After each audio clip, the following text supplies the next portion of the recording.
My name is Cindy Napoli, and I'm a member of the Littleton Board of Selectmen. One of the goals of the Board of Selectmen is to address the opioid crisis that is gripping our nation and local communities, including Littleton. Over the past 2 years, the Selectmen have taken initiatives to raise awareness about addiction and the danger of opioids. These initiatives included the showing of the documentary If They Had Known at the high school, which raised awareness about the dangers of mixing prescription drugs with alcohol. We also collaborated with the Littleton Public Schools to arrange for guest speaker Richie Farrell to speak to the high school students and their parents. Through connections made with members of our community and with assistance from the Littleton Police Department and the Littleton Fire Department, the Littleton Coalition Against Addiction was created to help raise awareness and provide information about resources available to help anyone battling addiction or seeking help for a friend or a family member. The LCAA refers to opioid addiction as the epidemic hiding in plain sight. Many people prefer to believe that our community is immune from this crisis, but Littleton has already lost 2 young adults to opioid-related overdoses, and many of our neighbors are currently in treatment or have luckily been able to win their battle by overcoming addiction. As part of the initiative to raise awareness, I will be meeting with different members from our community who have bravely volunteered to come forward and share their personal story on LCTV.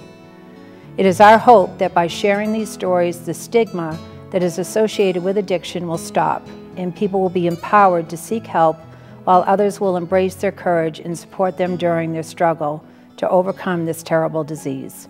Following each segment, we will share a list of local resources, and that information is also available on the town's website and the Littleton Coalition Against Addiction Facebook page. Hi, my name is Cindy Napoli. I'm a member of the Littleton Board of Selectmen, and tonight I'm here with Barbara Whitcomb, who is the founder of the See a New Sun Foundation, also known as SANS, which she started in about, I think, 2002. And we're here to talk about the correlation between addiction and depression. So thank you, Barbara, for being with us tonight, being with me tonight, and you're welcome. Agreeing to come before the cameras and talk a little bit about SANS and also the relationship between addiction and depression. So could you tell us a little bit about SANS? I can do that. SANS was founded in actually 2002 by family, friends, and family. We received our final 501c3 approval in April of 2003. And at that point, we determined through just meeting with each other and not really knowing an awful lot, but trying to learn, that one of the things we felt and learned later that's very true is that suicide education is the key, really, to prevention. And it's the same with addiction. Education is the key. Talking about mental health issues and suicide will help to reduce the stigma. Our main focus so far has been bringing screening for mental health program called the SOS program to middle and high schools throughout Massachusetts. At this point, we have provided about 171 kits to schools in Massachusetts and a few outside of Massachusetts. In addition to the kits, in addition to the complete kits, we have provided many schools with parts of kits when they were in need of that. The See a New Sun Foundation purchases the SOS kits, provides them for the schools free of charge. And we also helped fund teacher and parent portals, which helps the teachers to get some of the materials that they use each year and not have to purchase them over again. They can get them off the portal, copy them, and they're all set. This is something new. Right. And as well as parents, parents of students who are taking the program can go on a parent portal and learn a lot about what's going on with the program in school. That way, the hope is that parents and kids will be able to talk together about it in an informed way. Right. And know what their kids are talking about Right. in this program in school. Right. We used to have a pre-program parent meeting, but we're not the only ones. Many of the schools found the same thing, very difficult to get the parents out. Oh, yeah. Yeah, So, we've run into that. And right. so I think that's the idea now that Screening for Mental Health had, was to put these portals together. Right.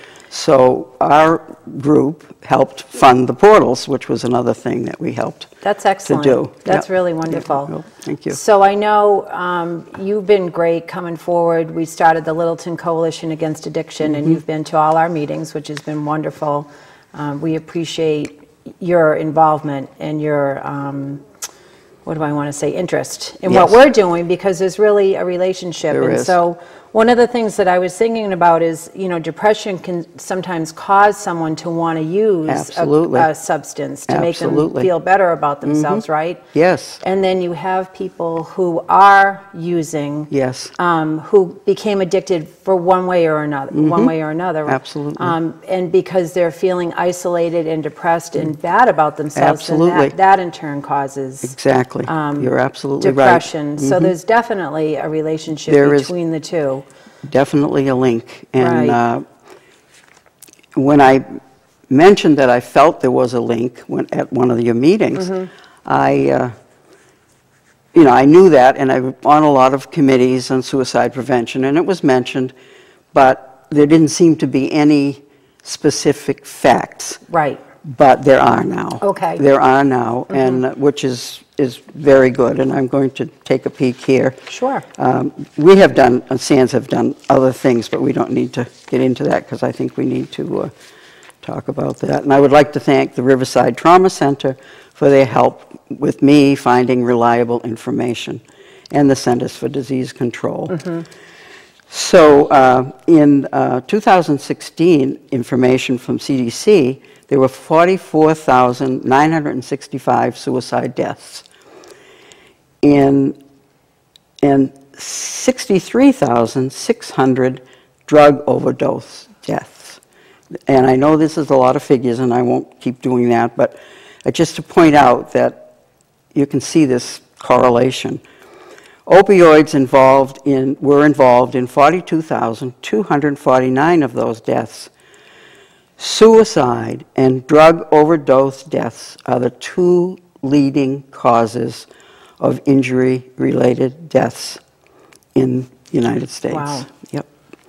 And that surpasses the figures on automobile accidents from 2009. Wow. So this is a big deal. Right. I mean, it really is. And I mean, that's how I got into the suicide prevention, because in my mind, and I'll mention that one of the reasons I got into it is my son took his life. And so we had to find out all we could. Right. And that's what you have to do, I think. Right, right. So to go on with this, between 25 and 45% of overdose deaths, according to Dr. Maria Oquenda, the president of the American Psychiatric Association, may actually be suicide. Wow. So, and a study published in March, the Journal of Psychiatric Research, researchers found that prescription opioid misuse was associated with anywhere from between 40 and 60% for increased risk for suicide ideation. Right. Yeah. So those reporting at least weekly opioid misuse were at a much greater risk for suicide planning and attempts than those who used less often. They were 75% more likely to make plans for suicide at a rate 200% greater than those unaffected. That's a lot. I mean, Right. so we have to know the correlation, and one of the big things is we have to do all we can to stop opioid abuse Right. by getting help Right. for these people. Right. It's so important. Right. And what we have to do, I think, is somehow try to reduce that stigma so that these people who are addicted will ask for help. Right. It's the same with mental illness. Exactly. And Right. it's embarrassing to the people who at least it shouldn't be.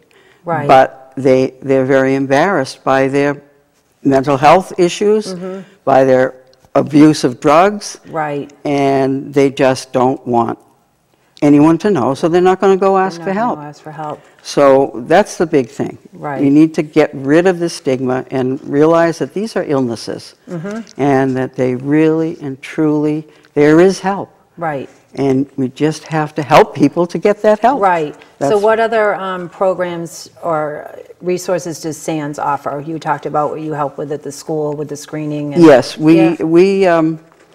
we work with other organizations as well. The American Okay. Foundation for Suicide Prevention, Samaritans, Call to Talk, and we're members of the Mass Coalition for Suicide Prevention. Right. And we do a lot with them, and it's a learning experience as well. Right. To be part of these groups. Right. Screening for Mental Health is the producer of the program that we provide. It's called SOS, Signs of Suicide. And at this point, they have just merged with Riverside Trauma Center. Okay. So we need to know that, because if you want to get we have a phone number for them, but it will be easier now for Riverside and Suicide, SOS, Screening for Mental Health, to be connected, because they both work basically in the same field. Right. And so Screening for Mental Health, phone number now, and I can give it, but we can have it later, 781-379-0909. And that will get people to Screening for Mental Right. Health. So there's a resource available when you go through the screening process, and if something does Oh, come absolutely. up, Yes. that Yes. either through the either the parents become aware of it, or the person taking the Right. screening, participating in the Yes. screening themselves, they have immediate Yeah. resource. And what we do in Littleton, and I think many of the other schools do as well, is when the school is going to do the program, they talk and get on board with Elliott Mental Health, the mental health program that's right here in town. Okay. On Russell Street. Okay. Oh, So- right. Yeah. Okay. So they get in touch with all of those people and say, we're doing the program. If we have an emergency situation, would someone from your organization be available? Right. And they definitely. That's excellent. Yeah, definitely. Right. And you have a website also, right? Yes, we do. www.forsands.org. Perfect. Yep. So that's what we people have. can go to that, and all the resources. All the and everything resources are there, available and there. if they're not there, we'll get them there. But most of them are there, I know. Right. But there are right. new things coming up all the time, so we try to keep ahead of it. Yeah. But, Right. Right. I know it's hard in this Yep. day and age. There's always something new coming around the corner. Oh, there is, So, and thank heavens, when I first started doing this with suicide prevention, there was much less than there is now. Right. And it's just been, I mean, who wants to say a joy when you're talking about suicide? Right. But it's been a joy to realize that so much has happened in these, well, it's 18 years. Right. Yeah. Well, it seems to me people are more open about talking about depression. Yes, much more so. Much more so than they were in the past. So I hope that shows that we're Right. turning a corner here. I think so. To stop the stigma, like we talked about. Right, you know, exactly. with mental health and with addiction, because that's a big problem, and that's really the point of these interviews That's right. that we've been doing. Yep. Is just to get people talking about it, let them know they're Right. not alone, and it's okay to talk about it. Absolutely, and that's, if I go anywhere, that's my speech. Right. Please, feel like you can talk about it. Right. You know, it's both mental illness and substance abuse are illnesses. Right. It's Right. not any different than having to go in the hospital with, to get your diabetes Exactly, I controlled know. or anything else. Right. I mean, it isn't. And as soon as we can get everybody to think that way, Right. you know, for a long time, and it still is, anything below the neck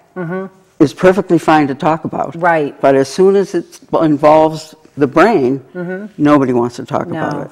it's And amazing. It is. And we don't know a lot about how the brain works. Right. But that's getting better too. Right. Research and all is doing a good job. Right. Yep. Right. That's excellent. Yep. So we we're going to continue to do as much as we can, hoping that someone will, in the near future, take SANS over, continue its work. Right. I'm getting older. Right. And I'll just say I have to have notes because things I know very well don't come to me. Right, right. Right.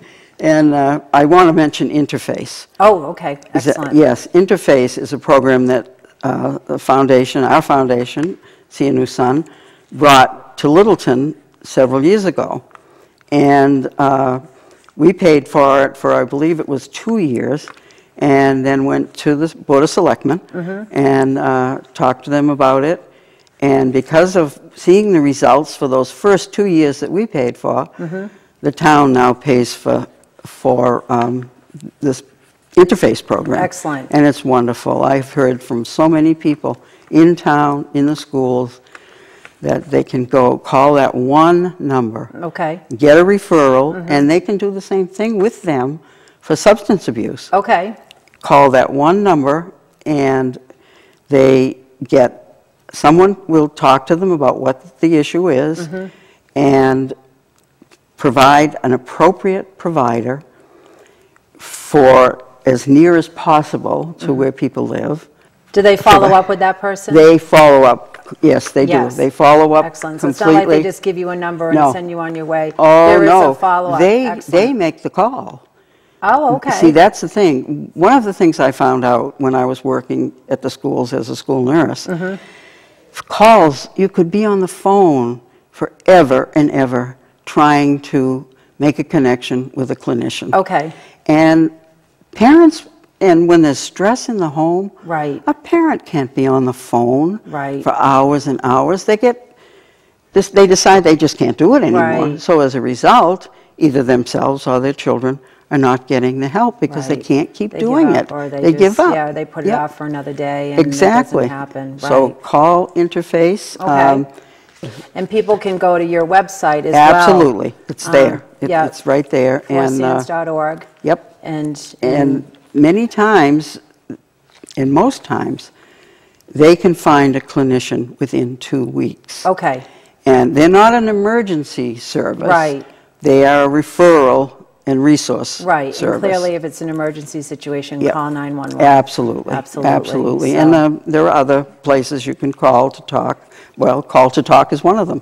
And there are many. And most of these, I think all of them actually, they know the suicidal connection with opiate abuse or substance abuse of any kind. So they have resources to help with that too. That's excellent. And what they know best is how to talk to people that are hurting.